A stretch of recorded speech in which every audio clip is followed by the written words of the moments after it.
रथयात्रा शिशु अधिकार सुरक्षा एवं शिशु सुलभ रथयात्रा रूपे पालन करने निमंते ओडिशा राज्य शिशु अधिकार सुरक्षा आयोग और जिला प्रशासन मिलित प्रयास स्थानीय स्वतंत्र प्रदक्षिण गृह पुरी ठारे एक समन्वय बैठक अनुष्ठित हो जाइछि। एही बैठक रे श्रीमती बबिता पात्र अध्यक्षा ओडिशा राज्य शिशु अधिकार सुरक्षा आयोग अध्यक्षता करथिले। सदस्य मनस्मिता खुंटिया जोग देथिबा बेले शरद चंद्र बेहेरा अतिरिक्त जिलापाल स्वागत भाषण प्रदान करथिले। आंतः विभागीय समन्वय सहित जल सचेतनता सूचना शिक्षा प्रसारण एवं शिशु उद्धार कार्य आईनगत दृष्टि रे शिशु मानकर सुरक्षा करने को अध्यक्ष परामर्श देथिले।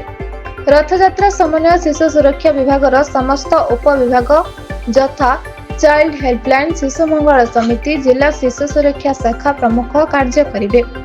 एहा सहित जिला श्रम विभाग स्वतंत्र टास्क फोर्स गठन करी शिशु श्रम उद्धार और थैथान करिवे। सामाजिक सुरक्षा विभाग भिक्षावृत्ति रे नियोजित होथिबा शिशु मानकर उद्धार रे सहयोग करिवे। जिला शिक्षा अधिकारी विद्यालय छाड़िबा शिशु मानक घर को जाई तांको विद्यालय को फेराई आनिबा को सब प्रयास करिवे। यूनिसेफ सहित मिलित प्रयास रे एथर रथयात्रा रे 50 रो ऊर्ध्व स्वेच्छासेवी नियोजन करा जिबा सहित शिशु जत्न अनुष्ठान गुड़िकरे शिशु मानक थैथान और सेवा प्रदान निमंते स्वतंत्र व्यवस्था करा जिवो। एहा सहित जिला सूचना और लोक संपर्क विभाग सहायता सूचना केंद्र संलग्न रे शिशु सहायता कक्ष रखाजिबो एवं शिशु अधिकार सुरक्षा पाई गणमाध्यम सहयोग रे जन सचेतनता कराजिबो। सेहीपरि जिला समाज कल्याण अधिकारी एही समय रे जिले रे बाल्य विवाह उपरे तीक्ष्ण नजर रखिबे और एक्शन प्लान करी कार्य करिवे। शिशुंको जरूरी स्वास्थ्य सुविधा पाई जिला स्वास्थ्य अधिकारी जत्नवान हेबे। एहा सहित सबु थाना गुड़िक सहित संजोग स्थापन करी शिशु मानक समस्या सहित संवेदनशील होई कार्य करने को अध्यक्ष निर्देश देथिले। सेहीपरि रेल यात्रा करुथिबा शिशु मानक गतिविधि उपरे rail child helpline GRP RPF थाना मिलित भावे कार्य करिवे।